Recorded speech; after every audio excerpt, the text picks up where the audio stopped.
And we are live with another one, all you guys, gals, and non-binary pals of BC WrestlePod land. And welcome to a live rendition of the Grapple Gurus, your somewhat bi-weekly, whenever we decide there's a pay-per-view that needs to be reviewing, we are here to review it. And we have an extra special treat for you tonight, as we have some of the crew, and we are going to be here to review WrestleMania 40, but specifically night 1 of WrestleMania 40. I am the host with the most, the face that kind of runs the place, Mikey, who goes by El Jefe around these parts. And I have a lively crew joining with me. The WWE boys are here to review night 1 with me. And I'm going to quickly introduce them. First and foremost, you can find this lovely gent reviewing Dynamite in the Just R3 Gents team, as well as part of the Friday Night Faction review, who helps review Friday Night SmackDown. John, aka the Professor, is in the house. Hi, everybody. I'm very excited to talk night 1, now that we've had a few days to digest it, and we have sort of night 2 bookending it and sort of making choices. I don't know. We'll get into that. Like I've wavered back and forth. We were talking about this before we started, and I agree with the internet to a degree, but I also think some folks took some of this way too seriously, and I'm gonna stick to my guns as best I can, and you know, not be on the fence. But I'm excited to talk about it. There's some great stuff in here. It is. And then, of course, joining us, rounding us out for the evening for now. Hopefully, our other co-hosts will be able to join us. But you can find him reviewing SmackDown alongside myself and the Professor. And he's also been running the gauntlet this weekend, because outside of Ring of Honor, Supercard of Honor, this man has been doing all the watch-alongs and is doing all of the reviews. This is the second one, but Minnie, the Prodigy, is in the house. Welcome, my friend. That's right. If you read correctly, that's right. I did pin the Luchador. 4-3 count. SmackDown's been confirmed as the better show. Did you do that? How'd you get Lucha? Don't, like, was he sleeping and you just fell or what? Nah, I hit him with the One Ring Angel. You don't kick out of that. Oh. Oh my goodness.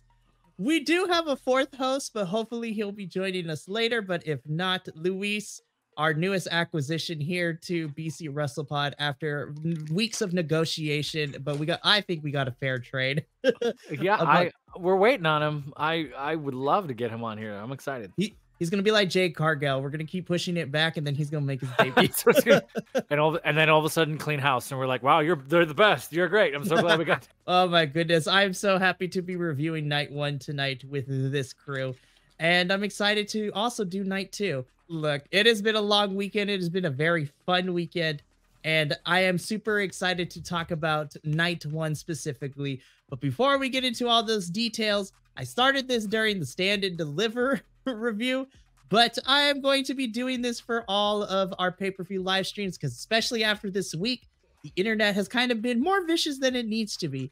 So I'm going to put this up here and read it. So, important notice. So, we are thrilled to invite you to dive into the world of wrestling with us at BC WrestlePod. Your opinions and insights are what make our wrestling community vibrant and diverse.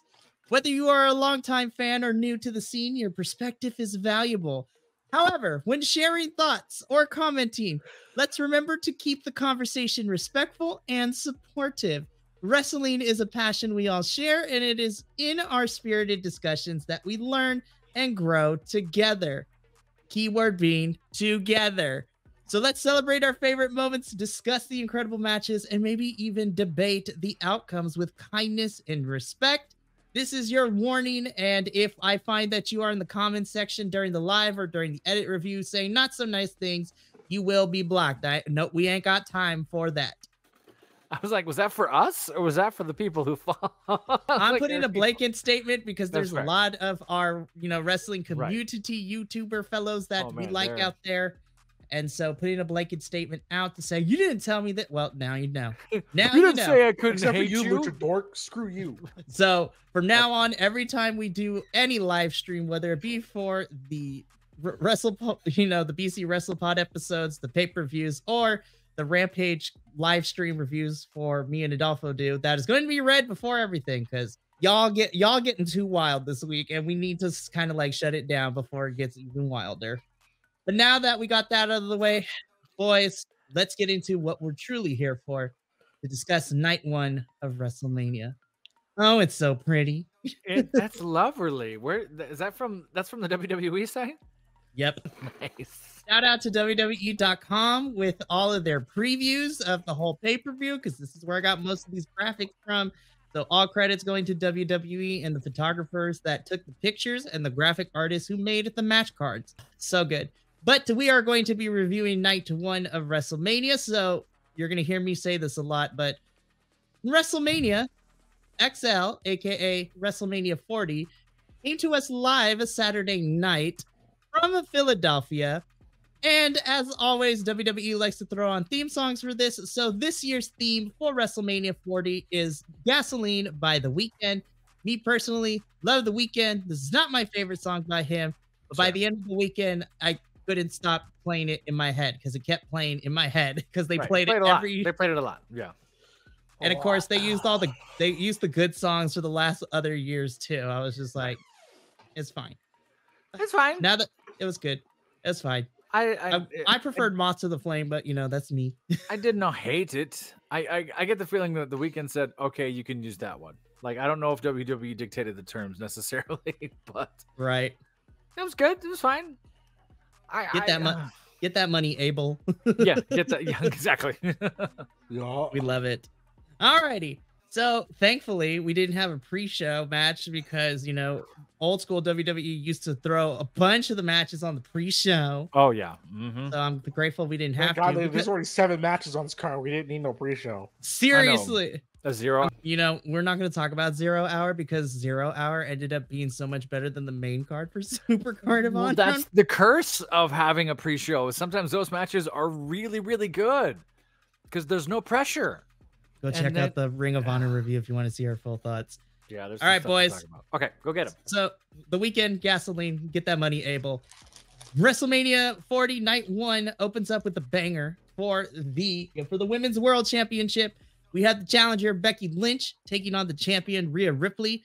The story of how we got here is that back in February in Perth, Australia, there was a women's elimination chamber where the winner would go on to face Rhea Ripley at WrestleMania for her title.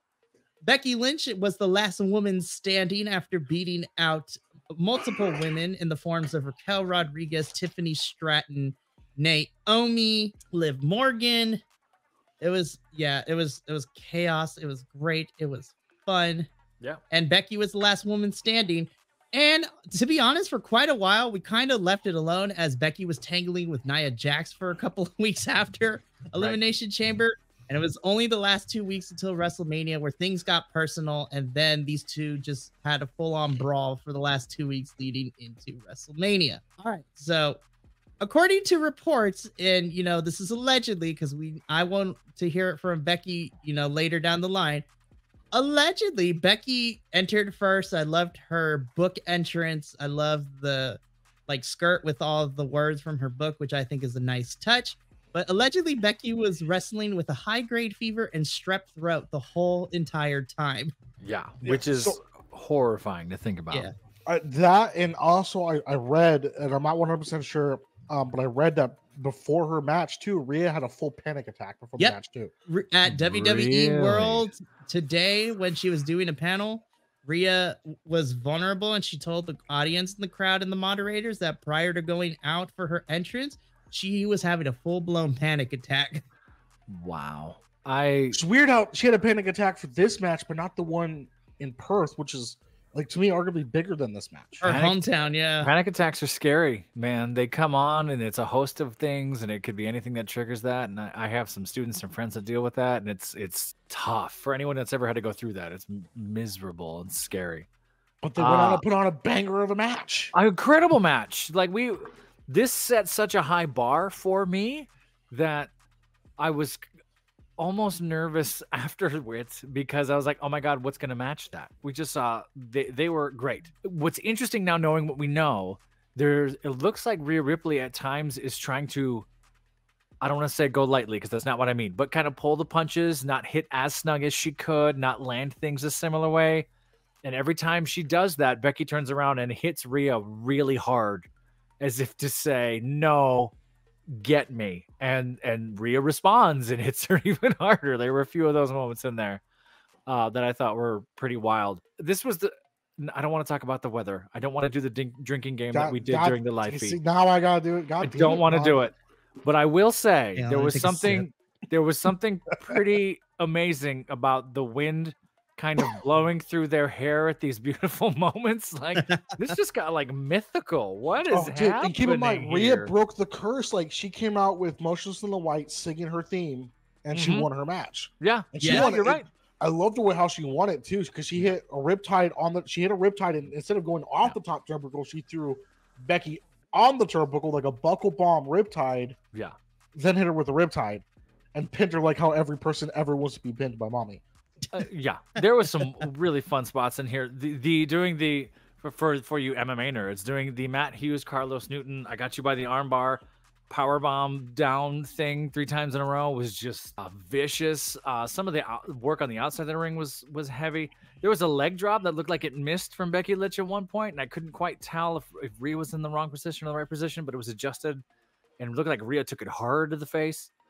I'm glad Rhea wasn't wearing gauges this match. I was just gonna say that because the last 2 pay-per-views we watched her gauges have popped out. Well, and then her nose ring got ripped out. Was that a year ago? And we were that was at Rumble, Rumble 2 years ago. It's yeah, when she won the Rumble. But yeah, some of these stiff shots are crazy. Becky hitting those arm that on the turnbuckle, pulling her arm full back and holding it there. Some of those boots that there's some fun Becky stuff. Was fighting like a wolf. And I wonder how much of that was, I don't want to leave anything on the table. And how much of it was, as everyone's been saying, the Michael Jordan flu game? Like, how much of this was, I'm sick, I'm going to rise above it, and just was sharper and more on point and sold a certain way and was in on it. This was fun it was great. Yeah. I mean, Minnie, you hit it because one thing I loved is Motionless in White, who does who does Rhea's theme, was saying it live, which was really, really nice. I love that everyone had the meme. It's just like Rhea came out and sang her own theme song as the singer Motionless in White. She does it every week. People forget that. She does it every week. I know, but I thought this was fantastic. Becky's my girl. I love Becky, but I think Rhea retaining was definitely the right decision because I feel that Rhea has so much more left in her championship reign, especially leading into this while Becky was busy with Nia and Liv Morgan. Liv still needs to fight Rhea because Rhea was the reason why Liv was out on injury. So I think we're building towards Liv and Rhea at SummerSlam, I think is going to be the plan, but who knows? But I think Becky is going to be taking some time off along with her husband. Yeah. So, and rightfully so, right? They deserve that. Much deserved. Yeah. Well, we'll talk about the husband tomorrow. Well, we talk about it a little bit tonight, but more tomorrow. Yeah. Because in my opinion, he's the real MVP of all Mania. Oh my gosh.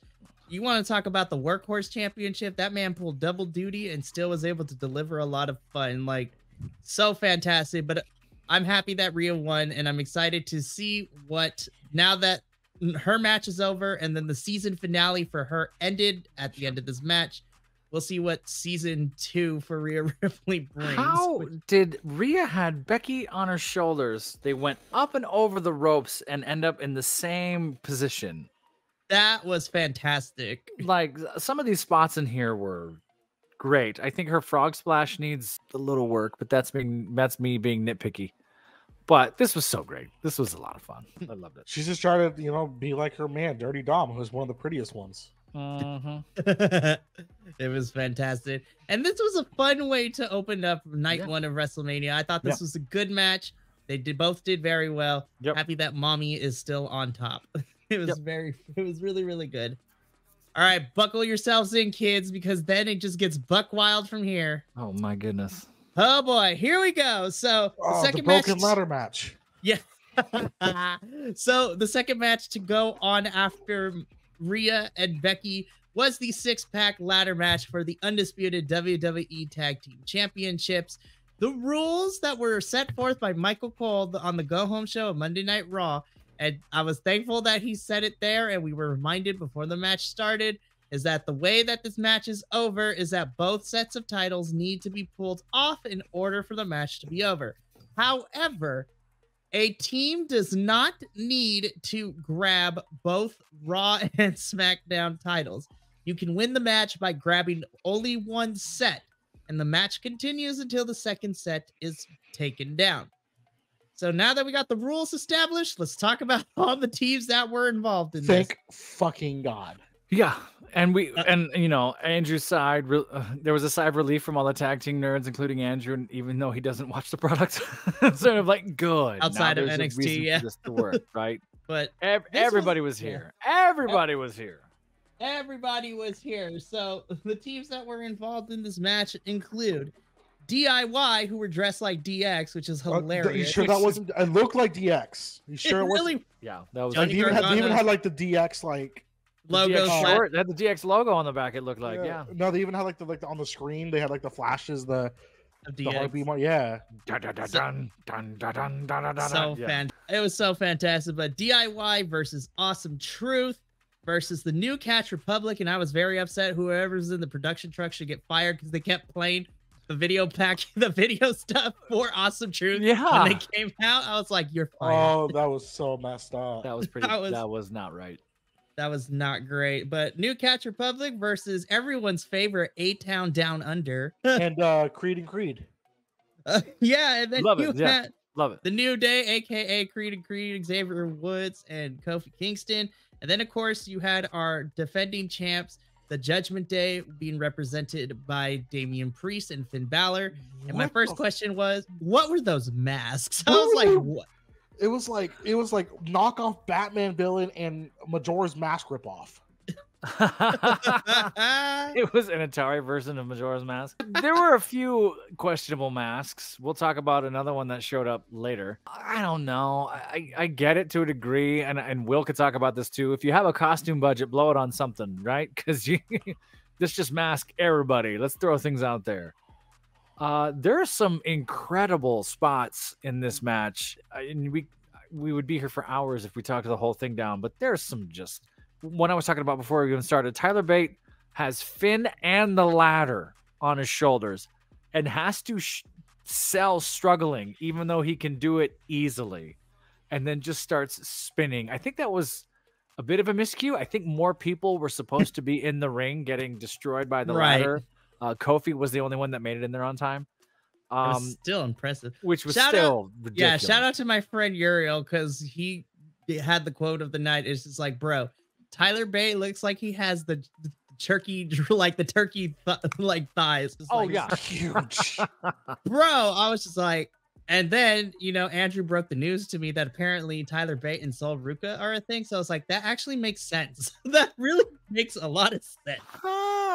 Fair. I was like, they're kind of cute. I was like, but anyways, Tyler Bate, man, I'm like, oof. R-Truth trying to get tagged in and getting tagged in and then getting a 3 count was the first amazing. man in a ladder match history to get tagged in on a hot tag in a ladder match. That's amazing. I'm so glad he's there and he's having a blast and just trolling everyone and laughing and having fun. This is something that I called around a few weeks back on SmackDown. Like, I really hope that someday he's in a ladder match and the belt is there. And Simon Miller made the same call a few weeks back. I was like, oh, please. So they pulled the trigger on it. I might be biased, but I think that was a nod to everyone thinking the same thing. The broken ladder. Okay, so I went and watched this. Mikey was here as I was watching it, trying to find when it actually happened. It buckles when Austin goes up to get... Oh, who's he going to get? Austin climbs the ladder to get it, and you just see the whole thing go, king! And then Kofi goes up the ladder anyway. So there's a few times they're going up and down that ladder with it all bent on that far side. Right, and then there's a point where Damian Priest was going there, and the ref was like tapping him, telling him, like, don't go up that ladder, it's broken. Right. And he just does it anyways, it goes up the other side. And then the Miz knows it's broken, and Miz climbs up that side anyway. Which was... So here's my conspiracy. Here's my conspiracy theory on that. So I think Miz realized that the ladder was going to fall, And then since Damian wasn't listening to referee Jessica, I think Miz purposely went in. They did the thing and they both fell off. And then you notice that Damian and Miz throw that ladder out as soon as they both fall to the ground. And R-Truth throws another one in. Yeah, I absolutely agree with you. Because it looked like R-Truth was the first one to notice, but stuff was still happening. So I absolutely agree. Yeah, the Miz must have run up there and been like, "Hey man, I'm gonna get off the ladder." And did they say anything during the pre-show, the post-show, like interviews and stuff like that about the broken ladder? No, I haven't seen anything. The press conferences drive me nuts, so I didn't watch them. So I don't know. I watched part of the night 2s, but I didn't watch part of the night. I didn't watch part 1s. No, they didn't. They didn't mention anything from what I saw about the broken ladder. But shout out to referee Jessica. She's my hero of this match. Yeah. Also, shout out to JD McDonough for taking the table spot. That table spot was scary because he could have missed that easily. Also, can I say shout out to Pete Dunne for taking that massive DDT onto the table? That was such a cool spot. Huge. That was how about nuts. Kofi jumping backwards after him and Austin are like, "I'll take care of it. Okay, I got this." He didn't look. He's like, "All right," for a second and goes, "Peace," and just blind dives back. Oh, and everybody was there for him. But my goodness. There was a lot of crazy stuff. I don't remember what the teams were. God, but they both got into both teams got to the ring. They're like, "No, you go for these ones. We'll go for these ones." Okay. That was Awesome Truth and DIY at the top. It was like, "Tell you what, you get that one, we'll get that one." And the funny thing is, they were like, "You get the Raw ones," and they're the SmackDown team. And it's like, "We'll get the SmackDown Raw team," which was a nod to everything behind the scenes. This was a lot of fun. Potential. I've seen a lot of ladder matches in my day. I was at AEW when Hobbs broke a ladder in San Francisco. Yes, I was. This was a lot of fun. This was a blast to watch. They were communicating all over the place. Everyone got their spot and moment to shine. They never split the focus. I think sometimes that's dangerous with these. There's a fine line between everybody's active and we're not splitting the focus so nobody gets shown up. And I think they did that beautifully. My only gripe in this match is they've shown that wrestlers can fucking climb ladders. With how A-Town, I was fine with how A-Town Down Under won the match, but Austin Theory climbed that ladder in 0.4 seconds, and then later, New Catch was climbing the ladder, and he couldn't climb it worth shit when we just watched Austin Theory climb the ladder in half a second. Yeah, okay, and that was Andrew's biggest thing too. He was so mad because of how they do it. Like Grayson Waller, Austin and Grayson literally ran that thing like it was nobody's business, and Grayson had no problem taking it down. I was like, there was no struggle. There was no, let's push this tag team off. Let's capitalize. Like everybody was down, and then they just ran up the ladder like without trying to make it like. I guess in the new era, the Paul Levesque era of WWE, wrestlers can finally climb fucking ladders. So, I think the other gripe I had with it was like we were like 6-7 minutes into the match, and then like immediately we had one title taken down, and then we had like a good 7 more minutes before the other ones were. And I was like, well, that was kind of fast. But I mean, A-Town Down Under grabbed the SmackDown titles first. Grayson Waller receives a burning hammer through the ladder from New Catch Republic. I was like, they're gonna feud for. I hope that's the first feud for those titles on SmackDown. I thought New Catch Republic really showed out here too, and I love me New Day. I miss them. I want to see more of them, but they're on Raw, and I don't watch Raw. Maybe I should check out Raw, but. I thought everyone looked strong. Everyone had a moment. The better show. SmackDown's the soap opera. Raw's the wrestling show, right? So.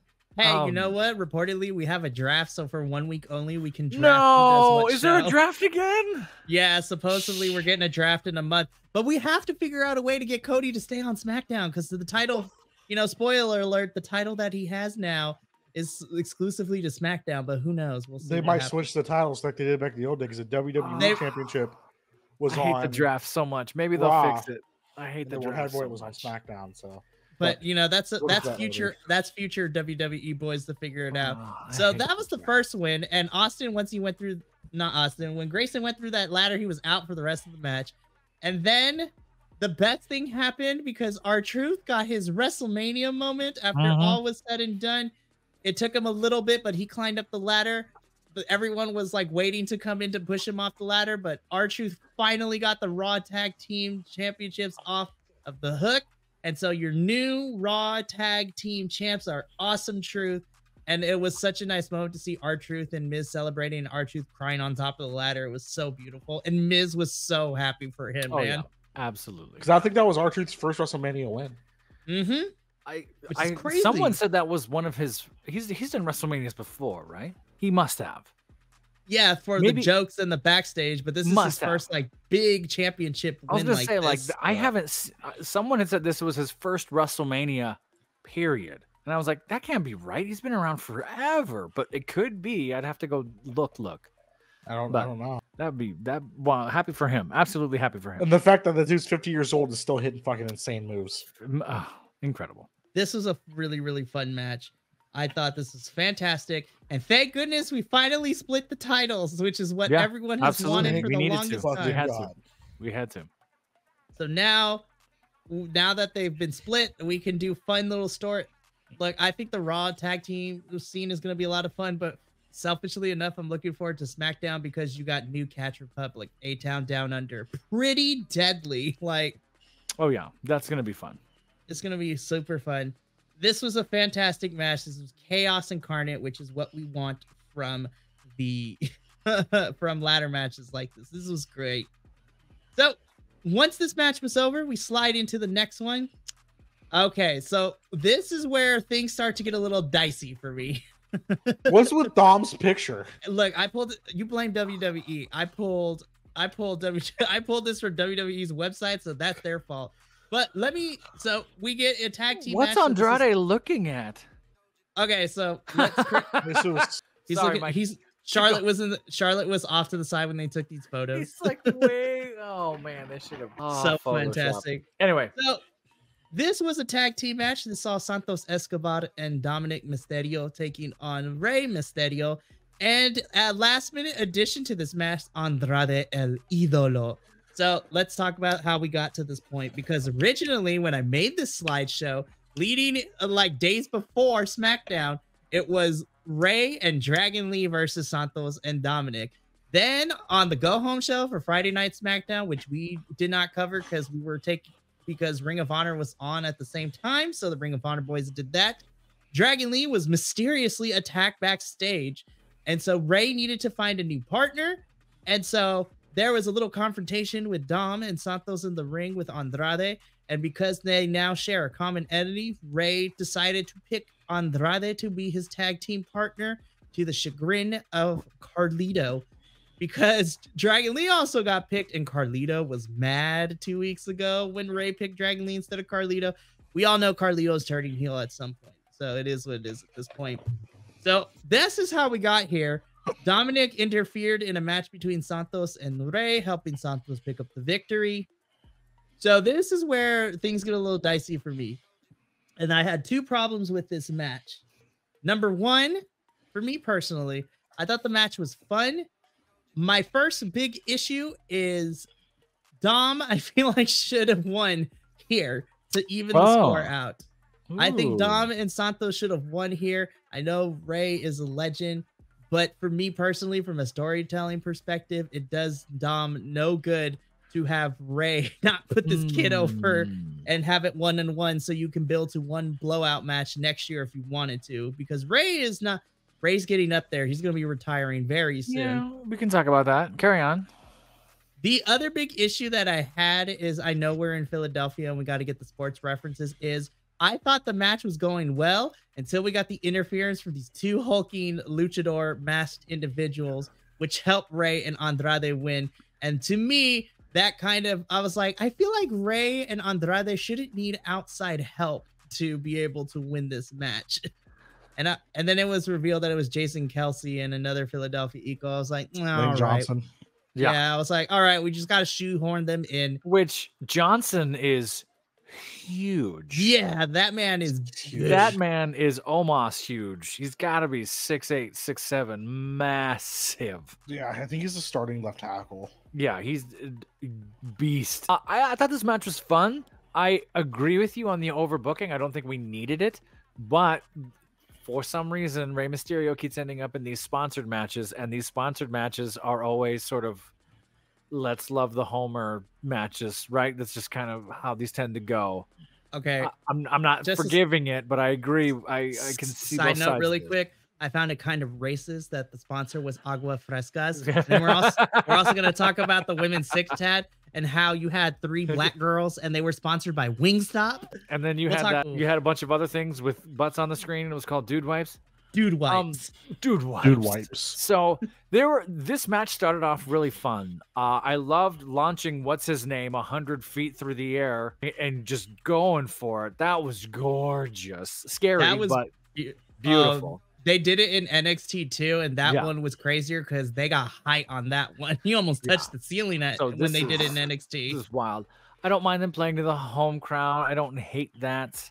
I agree with you though. Traditionally, it was sort of like, yeah, you don't need help here.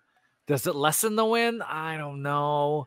I could go either way. I do see your point on Dom though. Now that I'm thinking about it, I wonder if now Dom can finally get away from Judgment Day just a little bit to start this Rey Mysterio thing again, so we can go somewhere. I could take it or leave this. I don't. It's kind of a meh ending. Like, oh, that happened. Oh, okay. Santos and Dom kind of rush the 619 like to get into position at the end. So there's a little bit of a miscue on where are we, what are we doing, how are we getting here thing. I will say, Rey on Andrade's shoulders, both of them jumping off the apron, catching Dom and Santos. Like, what was that thing? That was that weird crazy. Electric chair crossbody combo. Yeah, that thing. was cool. How cool was baller. that? So I love seeing things I've never seen before. And WrestleMania Night 1, for its problems, there was a lot of things I'd never really seen before. Like, oh my God. Yeah. I think storyline-wise, I'm sort of like, yeah, what are we doing? Match-wise, it fit in with WrestleMania. Because again, and we talked about this, these are folks that there's a whole host of fans that only show up once a year for WrestleMania. And you're catering to them a little bit because you want their tickets and you want to pump Philly. Mm-hmm. Okay, I don't hate it. If they had done this every match, or if they had made this a big thing, then after a while, I didn't hate it. I was sort of lukewarm to it. I'm wavering. I know I should be pitchforks and torches. I'm just not. Yeah. I love Rey. I've been a childhood idol. This match could have been so much better, and it could have ended so much better. I feel like it was just rushed. Yeah. They played it safe. I think that's what it is. I think they played it safe. And I feel like this was a good match, but I would expect what we saw like on a Raw or SmackDown, not for WrestleMania. See, I think that might be the thing, right? This felt like a SmackDown. This felt like a go-home match from SmackDown. It was good, but you're at WrestleMania, the grandest stage of them all. Right. This is like the Super Bowl for WWE, the season finale in WWE Universe lore. Keep on. So this is WrestleMania 40. Yes. 40. So this is a huge WrestleMania, probably. And like I said, I watched part 2 of Night 2. By every standard and statistic, Triple H did say this. This was the biggest WrestleMania of all time. It blew every record out of the water. Sure. Every single one. And you can see why. Like the way the titles were exchanged or not exchanged, the way everything went down. Yeah, I mean, I think we've talked it to death. Yeah. I think we were all kind of wanted something, but yeah. And I was also mad at this match because it gave me my loss in my predictions. That's why. So I got half of the tag team championships right because I did pick Awesome Truth, but I picked New Catch Republic to win. But I didn't. I all my picks were second night. I didn't get my picks for night 1 in time, so I'm not gonna go your name. So yeah, this match was good, but I wanted more. You're on WrestleMania. The stage should be grander. I thought it showcased Andrade pretty well. Not to talk this to death. I thought it showcased Andrade really well as huge muscle face. The double knee that he threw to Dom was horrifying. So great. And took my breath away. So Andrade kind of showed out a little bit. So he got a deserved WrestleMania moment. And I want to see more from Andrade for sure. But I think I agree mostly with everything else we've been talking about. Alrighty. So I was like, all right, well, this match is next. Match was done. I was like, okay. So you know what? Not necessarily what I expected, but I still had a good run. Oh, then there's this match. Okay. hang on before we get started, Professor. All right, now let's begin. This match sucked. Oh my gosh, bro. I was so disappointed. Okay. Jimmy versus Like, Jay. I Oh my expected gosh. so much more from these two. Like spoiler for night 2, their little bit that they had on the ramp of night 2 was better than their whole fucking match. This match makes me wonder what was going on. Does that make sense? There was something that didn't feel right between the two of them. Either it was, we're going to play this emotional thing, or we're going to have somebody interfere, or because you had this huge family package leading into this, right? This was sort of what we wanted from the Bloodline stuff a year ago, was kind of bringing the family. Let's talk about history. Let's get the family tree up there. Let's talk about all of this. And they kind of did. And then this match was so measured at the top. It felt like it never started. It felt like we got here. We're going to do this thing, this thing, this thing, this thing. Jimmy has the fake out. I'm sorry. It's over. It's not over. He faked you out. And then it was done. And there was no wow factor. There was no... I've seen them argue better in promos. I've seen them fight better. We just came off something where they fought each other. Like, there was a lot of moments that they've had where it just clicked. This one felt so off to me. I want to know what happened. Don't forget, they also soupy kicked each other for like 2 minutes. For 2 minutes, just because they could. It's like, Mikey, you'll understand this. When sometimes a student fails a test that you know they shouldn't fail. And it's like, how did you shouldn't have failed that at all. Like, you're brilliant and you know this material. What's going on with you? And you go to the kid and you find out, oh, something happened at home, or, oh, these kids are making fun of me, or, oh, I just wasn't feeling it and I was tired, or, oh, there's something else wrong. There was something underneath that felt not Jimmy and Jay. I 100% agree. Something felt off with this match because we know what these guys can do. We've seen what they can do, and this was not it. And I don't know. I don't want to let them off the hook either, because they're professionals and it's WrestleMania. And if you're not going to get up for that, what are you going to get up for? And again, I'm just a dude on my couch who can only do 22 push-ups at a time. I can't do anything they do. They're amazing. So I don't want it to sound like I'm preaching either. But there's a little bit of me that's like, what happened? And I'm wondering if we're ever going to know. Okay.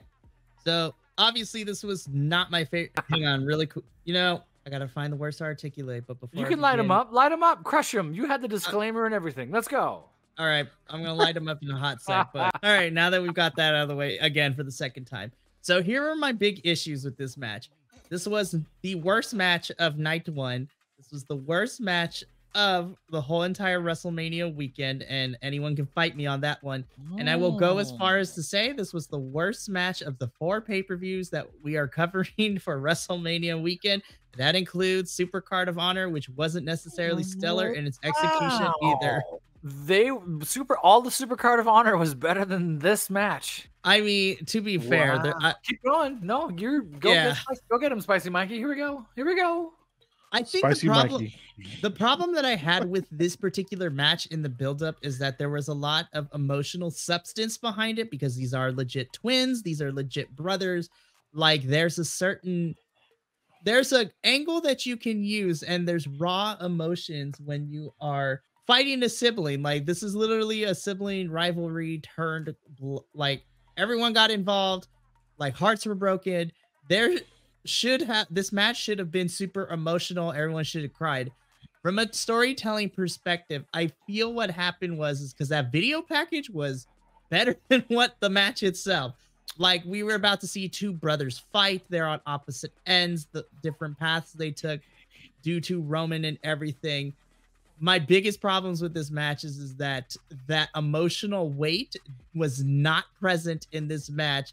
And I was so mad at Jay because Jimmy punked him. I was like, dude, he punked you so much the last couple of months. And then he's like, I'm sorry. I would have thought more highly of this match had Jimmy gotten close and was just like, no, and then kicked him in the face. Like, I'm done. I was like, you've been punking me this whole time. I'm dumb. But what does Jay do? He falls for the stupid baby face trap they always do. It's like, oh, maybe he's turning a new leaf. Psych. Like, it was, yeah.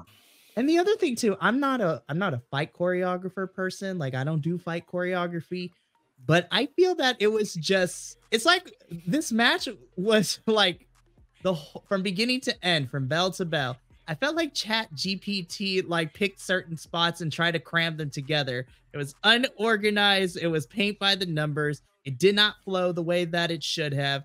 And then the ending was very lackluster. This match was so bad. And I was so disappointed with this match because this should have been more.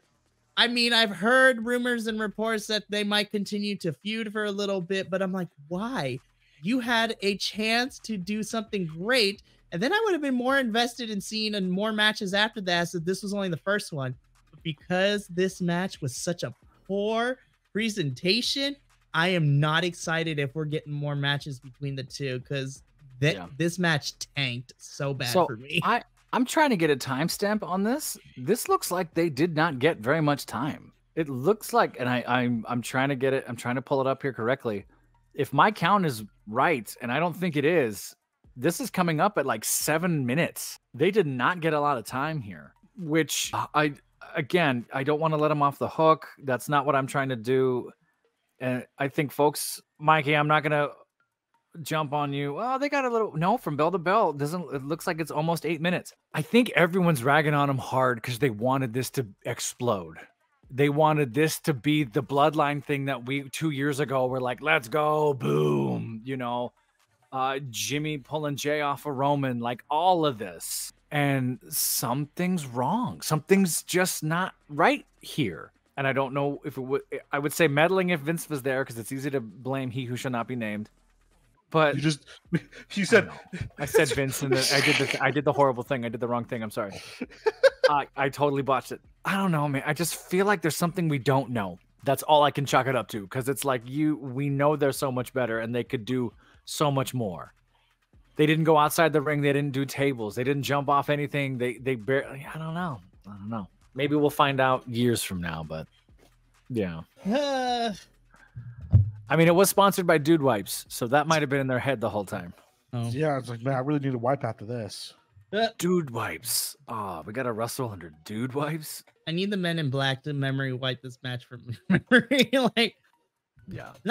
I was so disappointed is the best way to describe my final thoughts on this. I was just very disappointed. So, yeah, moving on. Which then, I had a small pick-me-up. Because then we get into our 6-women tag. We have Damage Control, which is being represented by our women's tag team champions, Asuka and Kairi Sane, the Kabuki Warriors, along Dakota Kai, which shout out to Dakota. Love the outfit, girl. Hey, listen, we responsibly ogle our men's and women's here in wrestling. Oh, yeah.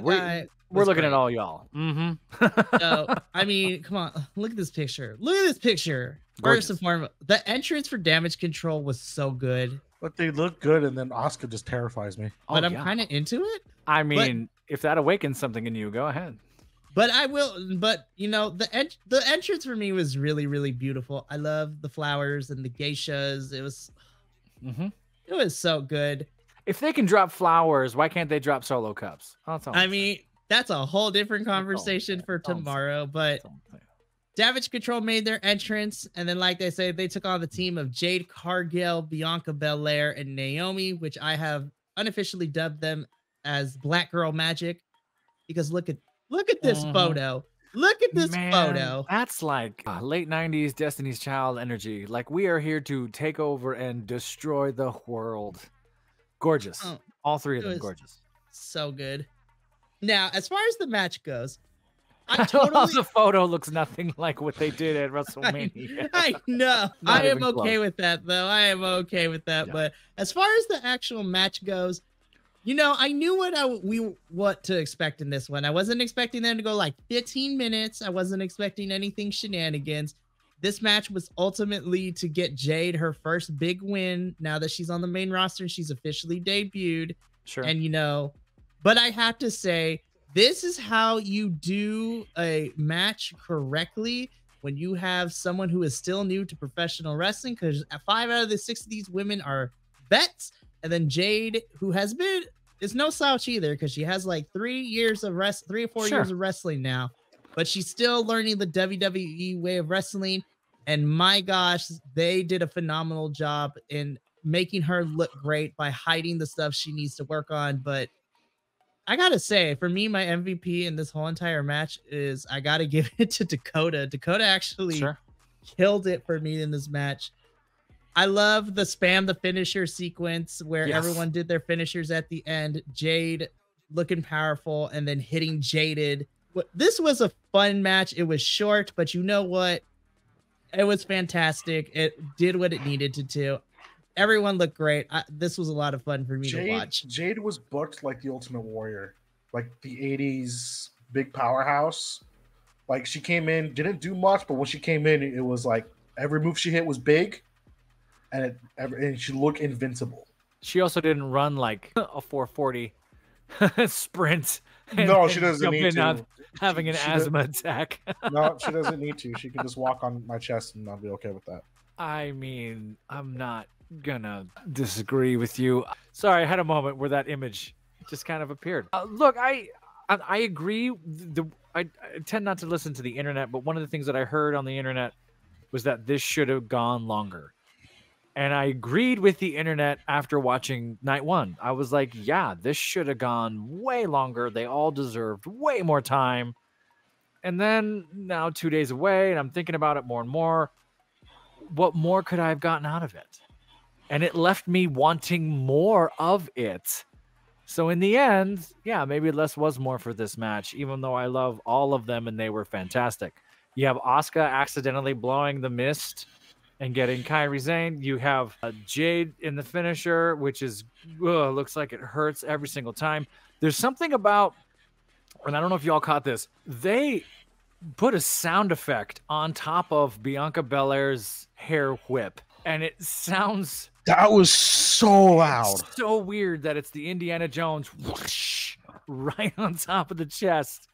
And they did it in the replay, and it was the exact same sound, which that's not how sound works. So that was kind of took me out of it moment, but it was funny. But I'd rather it be that than actually, getting people bloody and splitting them up because of the hair whip thing. But whatever. This was fun.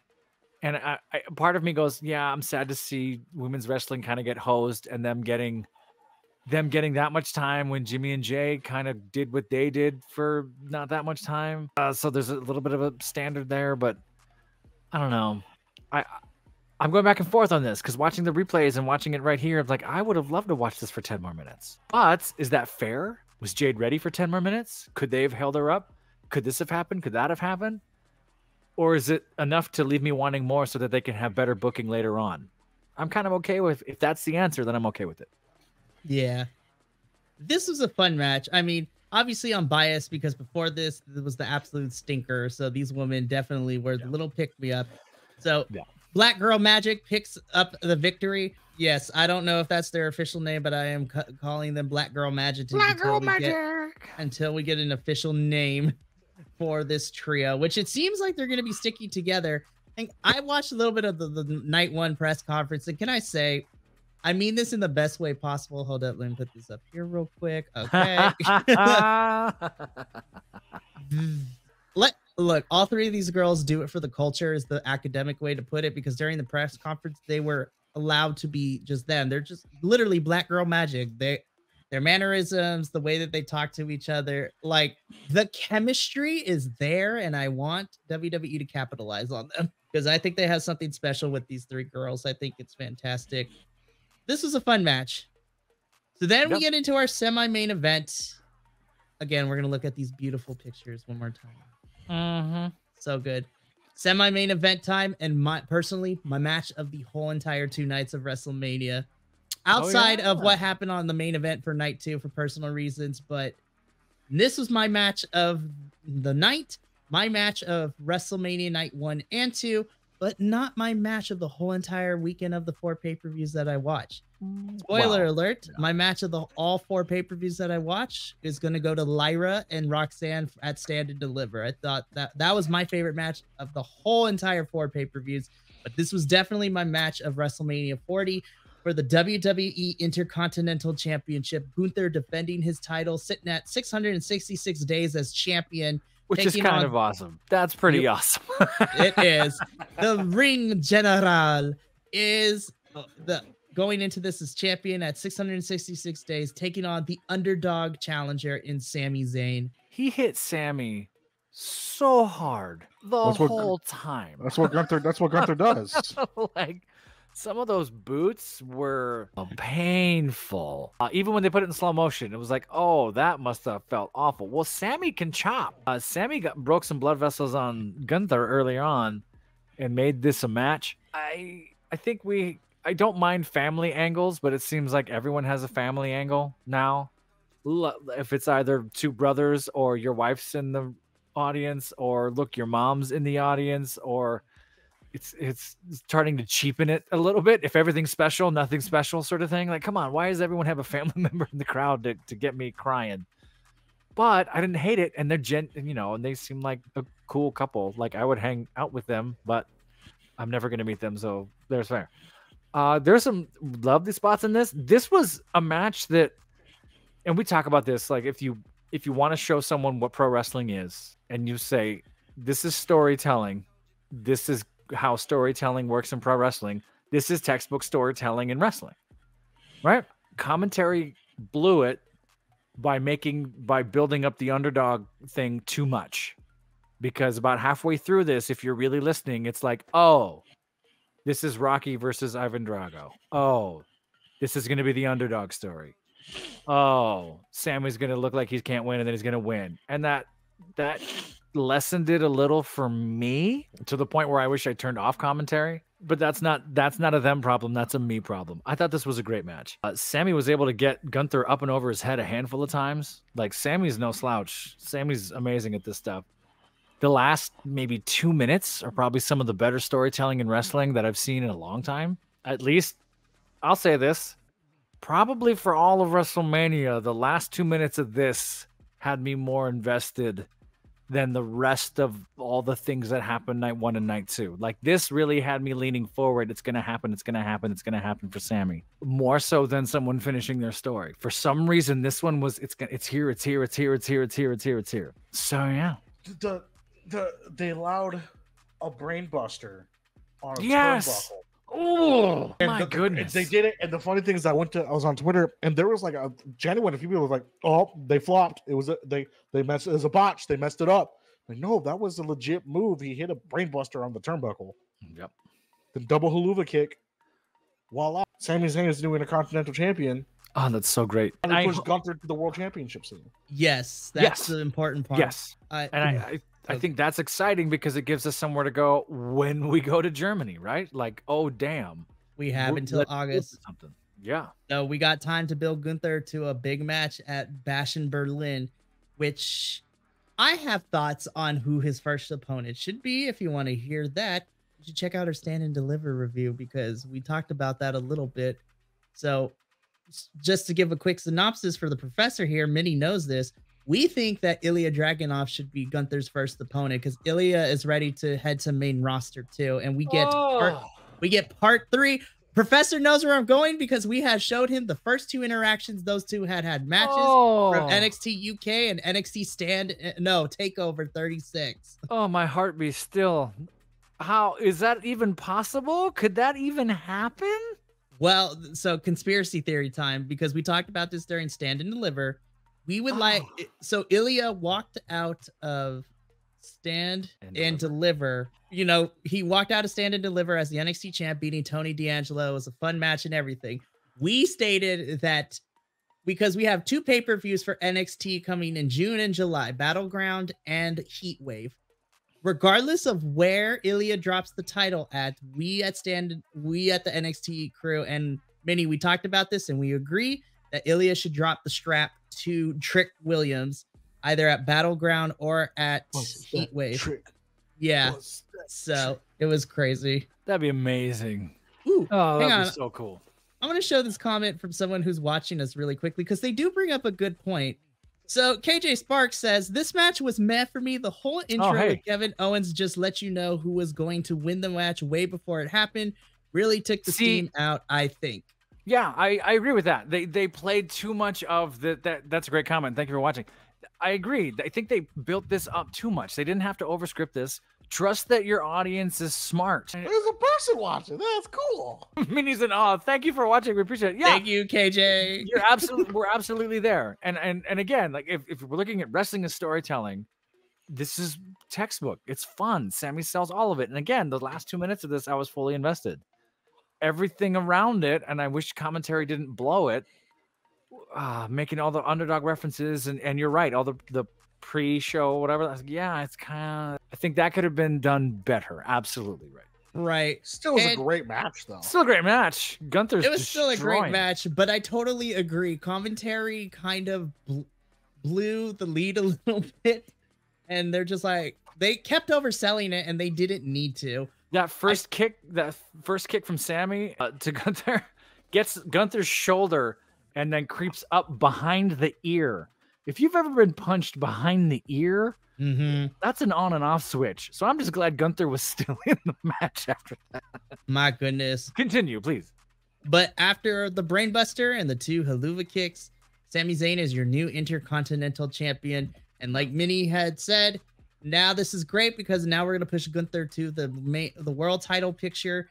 And I think we're setting up something, if not for Clash at the Castle, Bash at Berlin should be like the big coming out party for Gunther in the main title picture, which is going to be fantastic for sure. All right, kids, we're moving on to our main event, which was, boy howdy, here we go. All right.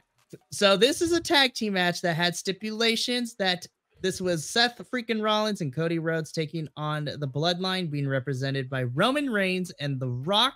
The stipulations were as followed. Should Roman and Rock win this tag team match, then the main event between Roman and Cody on night 2 would be a Bloodline rules match, which basically means anything goes. But if Seth and Cody won the match, then everyone was going to be banned from ringside and it would just be strictly one-on-one. Spoiler alert, we knew that wasn't going to happen. All right, but before we get into talking about this match, because opinions are going to fly, we're going to read this last part of it. When sharing thoughts or commenting, let's remember to keep the conversation respectful and supportive. Wrestling is a passion we all share, and it's in our spirited discussions that we learn and grow together. So let's celebrate our favorite moments, discuss the incredible matches, and maybe even debate the outcomes with kindness and respect. I don't mean to disrespect the disclaimer by laughing at it. I'm sorry, Mikey. It's just the way you pulled that up, right? Okay, it's going to be a fun bit going forward from now. It's like, hold up before we get started. Okay. Exactly. All right. So this was from video package, entrances, and the match itself. This was a whole hour, you guys. This is an hour. And this ended up being longer than the main event on night 2. Check out our live stream tomorrow, plug in that for the rest of the boys that are going to be here. But the entrances were 20 whole minutes. And I was talking to you before we started. I got a buddy who has just started wrestling again. Did I say this at the top? Did I already mention this guy? You mentioned it off camera, but yeah. I'll mention it here. I got a dear friend who hasn't watched wrestling in forever and saw something on TikTok about 2 weeks ago and was like, oh, hey, The Rock's back and doing things. Okay, maybe I'll check it out. He watched a SmackDown. He watched a few things, and then he follows The Rock, and then he was all in on WrestleMania this weekend. Wanted to know everything. Was texting me during night 1, and I was like, yeah, this. After night 2, I had to call him and debrief him about everything for the last 2 years. Like, here's what's been going on. He adored this match. Partly because, and now you can go either way with this, it's kind of speaking directly to a demographic of people who watched The Rock and wanted The Rock back from the Attitude Era and got me interested. I love that The Rock was moving, not like he did 20 years ago, but moving pretty well for this kind of match. Took some bumps, took some shots, held his own and did great. Also looks jacked. Also looks huge. Did you see the one part where I think he kicked Seth or Cody, I don't remember, in his side of the ring in the turnbuckle? He kicked him in, like his knee gave out and he fell head first into the turnbuckle and then got up real quick. Oh no. Oh my God. It was like all over Twitter and I cannot find it again. Oh, that killed me. I thought after I saw that. I thought it was funny that he just kept spitting on people. He was like, I'm just going to drink water and spit. Seth did it first. He was like, yeah, that's fucking cool. I'm going to do it now. Fuck you. So there's a part of me that does like the fact that I felt like I was watching wrestling when I was 16, 17, 18.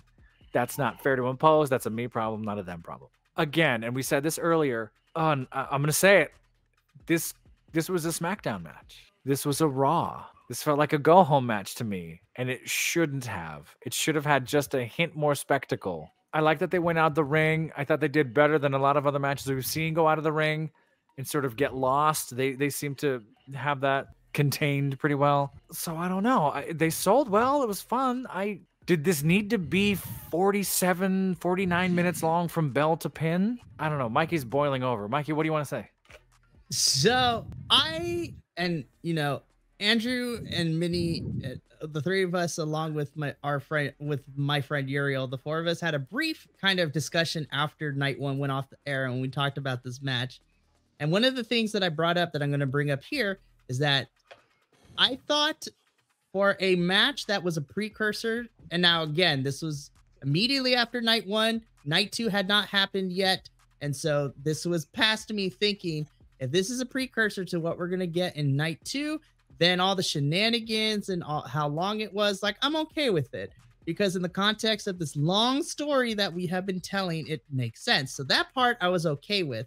Okay. What really bothered me is that, and I know Rock had to get used to being back into the ring after who knows how long again. I forgot what Michael Cole said, how long. 8 years. 8 years officially. 8 years. So we had to ease the Rock back into all this, but the first third of this match was really slow. And when the bell rang, it was like 10 whole minutes of everyone just staring down at each other. And the pomp and circumstance was taking a little too long. And then when we got to the outside and fighting in the audience, I thought that was okay. And then once the first table was broken, that's when everything shifted gears. And then we got into, everything. The Rock and the sound that the belt made when he whipped Cody in the back with it was nuts. Mm-hmm. For me personally, and this is going to sound blasphemous, Seth was MVP for me in this match. Like, this man was running and doing everything, like curb stomps to everyone and their mother, just taking out pins, like the double pedigree that he and Cody did to Rock and Roman was fantastic. Cool. I think, and I'm going to bring this up tomorrow during the night 2 review. I wish this intensity and the shenanigans is what we got in our actual Bloodline rules match in night 2. Yeah. But I'm going to save that discussion for tomorrow because I have bones to pick with it. It's a Bloodline match, but it was so much more tame than this actual tag team match was. Roman ended up bleeding from the lip at one point. Roman was bleeding all over his face. The middle third of this was very, very good. I don't want to make it seem like I'm lessening it because it should have been on Raw or SmackDown. But that first 10 minutes being super measured and giving everyone a chance to look at me, I'm back in the ring thing, that kind of was hard to get back the momentum from, I feel. But the middle third of this was like, oh, let's go. The Rock throwing shots on the outside. That Superman punch landed right on Cody's jaw. Like, that was clean. The double Superman kicks, like we talked about, super kicks, Superman punch, super kicks. I want to say there was a barricade. Was that? There was a lot of spots at the end of this that were really violent and fun, and the Rock took a table bump. Yeah, the Rock took that table bump there. Where is it? There's something else I want to talk about. Right after the table bump, Roman speared Seth through the barricade. Yes, thank you. That I wanted to look at again because that was the big joke. Was like, who does these barricades? They're always breaking the same barricade. I had no, the only issue I had with this match was the split focus. I'm going back and forth between what Seth is doing and Cody's doing. That's my only issue. The slowness of how it started to me was perfect. You think so? It's showing because The Rock had a final boss, I am it, get through me or you're going to lose aura. And that was how it started. The Rock's like, I'm it. Okay. Good. No matter how good you think you are, I am better. I am the final boss. And that's what I think they were trying to portray in that first 10 minutes. Why it was so slow, because it was portraying that you're in the ring with the man who's held the belt for over 1,300 days and beaten every single person besides Seth, because disqualification. Yeah. And the biggest draw in this company's history. What's great, there's another moment in here where Roman looks like a dirty mop. His hair is just up and he's crazy at the end of the match. Yeah. He looked like he's seen some shit. So in watching it in the moment, all 48, 49, whatever minutes of it, it lost. I tuned out a few times, and maybe that's ADHD talking, but I tuned out a few times, and that makes me sad because I was really looking forward to, oh my God, the Rock's here, the Rock's here, the Rock's here. However, that middle third is super fun, super clean. I see what you're saying, Minnie. It just didn't hit that way for me, but that I think it might have been written that way. It just didn't quite click. It set up everything perfectly for night 2. It wrapped night 1 up of we need to, like, what's going to happen night 2. We need to come into night 2. And that's why I'm biased watching it now, because watching it now, knowing where we're going, it's clicking better for me. But only having this, if this was just the main event and WrestleMania was over, it would be like, yeah, this match is right. But since this is like set up for night 2 and it set everything up for what night 2 is supposed to be, I thought we were gonna revisit The Rock getting speared by Roman on night 2. I thought that was gonna come back up. I thought that was but so now sold that like he got hit by a freight train. Oh yeah, he sold it like he was gonna die. Like, and I was like remember this is like he sold it like how Big Show sold him falling on his nuts on the turnbuckle.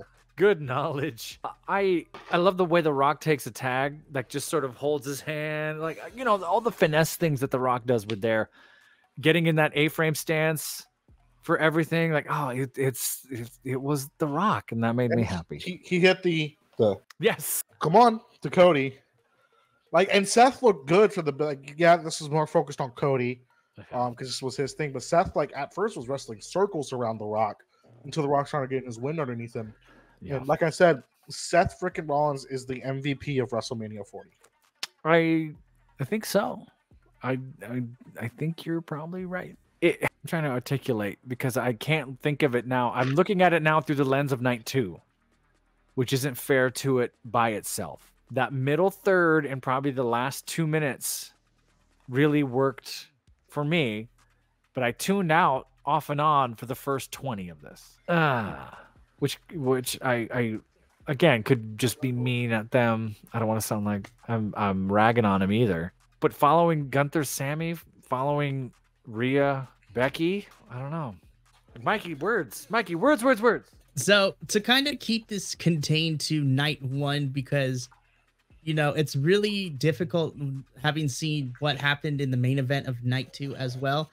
I think I'm just going to repeat what I said after our little debrief after just finishing night 1, and the 4 of us were sitting there talking about it for a couple minutes. I enjoyed the main event because it would set the precursor to what we would get in night 2 a little bit. Granted, night 2 hadn't happened yet, but again, I feel that the pacing is what kind of dragged it down a little bit.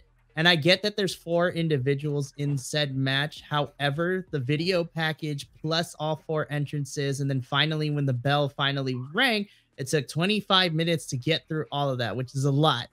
And then this match went about 40 minutes, which is the second longest match in WWE WrestleMania history, according to the record books. Only 40? I thought it was way up there. Really? Yeah, I think Bret Hart or one of the Hart's Iron Man matches went longer. So that's the longest match that ever happened. Yeah, it was Bret and Shawn, correct? Yeah. I think, their Iron Man match together, I think went the full 60 minutes, which was crazy. And, you know, I thought this was fun. Again, like I said, Seth was MVP for me in this whole entire match. And I did, because I saw some people complain, but I actually like that Cody got pinned in this, because then it stacked the odds against him for night 2, where now he has this loss. He's the reason he got pinned. So he's technically why they lost the match on night 1. So now the odds are stacked up against Cody for night 2. And so I thought this was fun. This was good, but the first third of the match really took me out of it. The second third was great, and then the final third is where everything kicked up for me. Yeah. By the end of this, I enjoyed it a lot more, and then upon second viewing, I appreciated what we got, but yeah, this was a lot. This was a really, really long match. If you watch this like a soap opera, it works. Yes, it worked. I watched it as a wrestling match and checked parts out of it worked, but yeah, parts of it worked, but parts of it did not, which is really, really tough to do. But yeah, ultimately, Rock and Roman end up getting the win. Cody gets pinned, and so night 2 would be a Bloodline rules match. And we end night 1 with Rock and Roman celebrating in the ring, and beautiful camera work of recreating the meme that was Cody Rhodes looking depressed in the middle of that ring like he was last year after night 2 of WrestleMania last year, as the logo pops up in WrestleMania night 1 goes off the air. Anyone in the comments have any thoughts, or yay or nay, or did we lose our viewer? We had a few in there, I thought. You know what? If you are watching this live, let us know. I mean, we got some time before we get into our final ratings, but you can also leave us comments afterwards when the edited review goes up. Or if you're watching the replay, like, it was fantastic to have mind the disclaimer, but come for us, please. Yes. Alrighty, boys. So final thing that we do, like we always do here at Grapple Gurus, we got to give our rating out of 10 on the empanada scale. Empanada. So 10 empanada scale. All right. And we're just looking at night 1, try to be objective as possible. Just night 1. We're going to pretend that night 2 we haven't watched yet, though we all did. Night 2 never happened. If WrestleMania was only one night and this was WrestleMania, this is probably, it's hard to get my bias not looking through that lens of night 2. I will say all of the Jimmy and Jay one excluding, right? All the matches were a lot of fun to watch.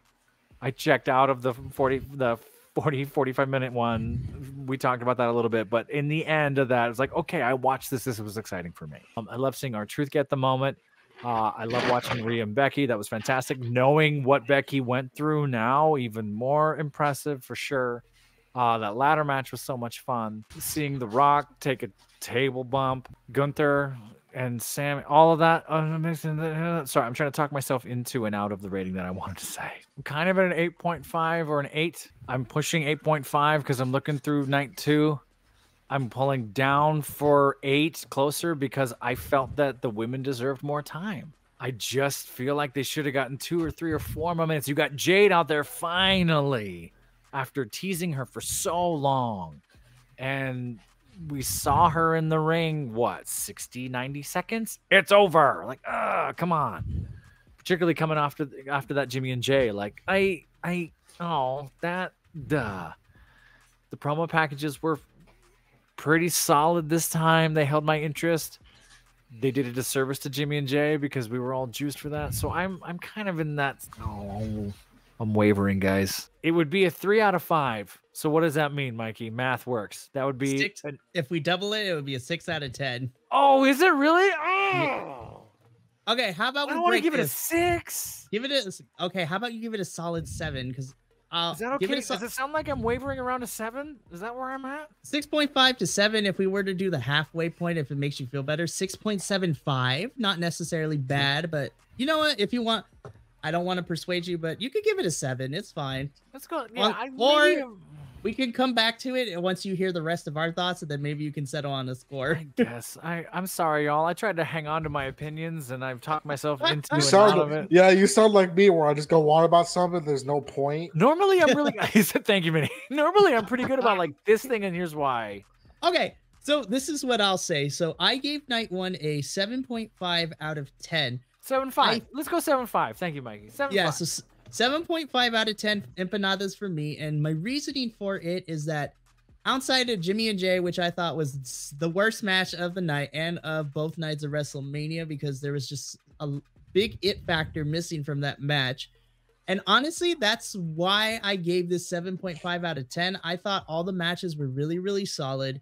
I had an incredible time watching these matches, especially with some of the BC WrestlePod boys.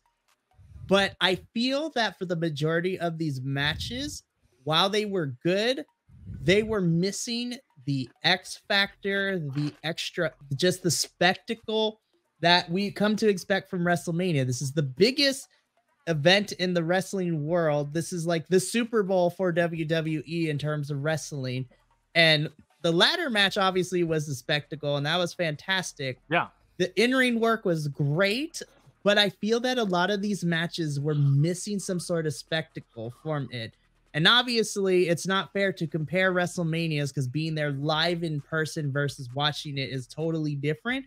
But I feel that had we added just some extra spice and some extra spectacle to some of these matches, I think I would have felt better about it because, spoiler alert, I feel that Night 2 did a better job of acting spectacles in different matches just by spots, stipulations, all those stuff. But I still thought it was a solid show, and this is a 7.5 for me. See, this is where I come in and differ. As a setup show for Night 2, not watching Night 2, but this being a setup for what Night 2 is going to be, this show, if you take away the Jimmy J match, was a 10 out of 10 for me. 10 out of 10 for you. If you take out the Jimmy J match. So that Jimmy J max makes it a 9. No, you have it that high. That's why. Okay, so yeah, the woman didn't have enough time, but you hit on the head. What more could they do? And this is why I'm you can give them more time, but it's everything they needed to do, they did in that short time that they had. Yeah. They booked Jade. Yeah, she was only in the match for a short amount of time, but you only need her in the match for a short amount of time to show what she's booked to be. A short amount of time. She was booked to be an invincible, like golden era baby face. I'm going to wreck everybody. Bianca and Naomi did their things. They set themselves up for what's going to be coming up for them. The six-pack ladder match did what we've been asking WWE to do for the past 4 fucking years. Yes, and they split the tag titles. It absolutely. I don't care who fucking won. They split the tag. R-Truth got his moment. Something we've been wanting to see for years. Rhea and Becky blew the roof off as the opening match and set everything up. And the spectacle of the tag team match was the fucking Rock. He was the spectacle. That was the spectacle of that match. Him turning that entire match on its head, saying, this is a tag match. Nah, if you disqualify us, I'm going to fucking fire you. I'm going to beat the shit out of these guys with kendo sticks and everything else that they used. Right? I don't think they used kendo sticks in that one, but it set everything up that how Night 2 needed to be perfectly, minus that Jimmy J match. Jimmy J match is the only one that was missing something and needed that spice and that spectacle to it. If they made it like a legitimate, this is going to be an Extreme Rules match and actually did Extreme Rules shit, all right, something was there. But Jay wasn't mad. Jay was like, I want my brother back. And Jimmy's like, nah, fuck you, dude. And that was it. I'm going to go up 0.5 points and go back to 8, which I originally said. I just don't want to be the guy that always gives 8s because I've been doing that a lot. A lot of shows are 8s. You're right. If you look at The Rock as the spectacle of that match, not just a wrestler in that match, I buy it. I think it could have been more spectacular because you felt it, right? That 10 minutes, like you spoke to that it was like I was getting this final boss energy from the top of that. It didn't ring the same for me, but you are right to speak to it's the spectacle of having The Rock there. And I agree with that. You warmed me up to that. I think it's good that we can dialogue, though. Like, that means they did something right if we can talk about it. Like, that's right. Exactly. Yeah. And that's what we're here for, man. Seriously. As a whole, though, as a whole for the whole weekend, there's only one other big disappointment was there was a few entrances that should have been way better. Because WrestleMania always has some of the best entrances on the planet, and there were some great ones. Fair. But we'll talk about that with Night 2. There should have been some better ones for Night 1 as well. Some of the entrances could have been way better and way bigger. I'm glad I'm not doing Night 2. I would have been all over the place on y'all. Goodness gracious. Oh, don't worry. But, before we sign off, let's give a little preview. So first and foremost, thank you for watching the Night 1 review. There were some disagreements, but you know what? We had, again, this right here. We disagreed cordially, right? We didn't yell at each other. Yeah, totally. I'm totally not going to, hit John love the text message. Out of nowhere, Minnie's on my screen. Luchador just comes out of nowhere with a drop kick. That'd be so funny.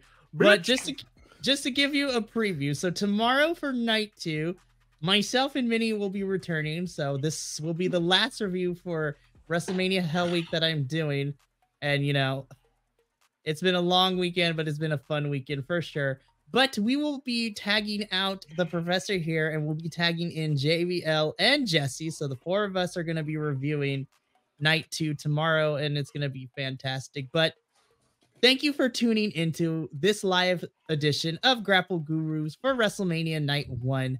We will catch you all tomorrow night for the finale of WrestleMania Hell Week for Night 2. But until then, take care of yourself, love one another, stay Bi-Conic, and more importantly than anything, spoiler alert, but like a certain someone, you deserve to finish your story. We will catch you tomorrow, but we will see you then. Ta-ta for now.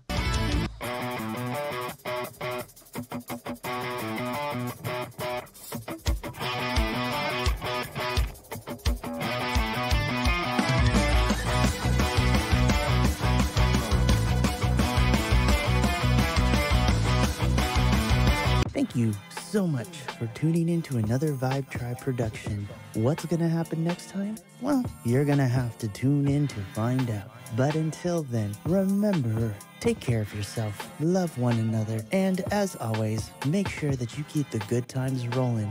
Thank you for being here, and we'll see you next time.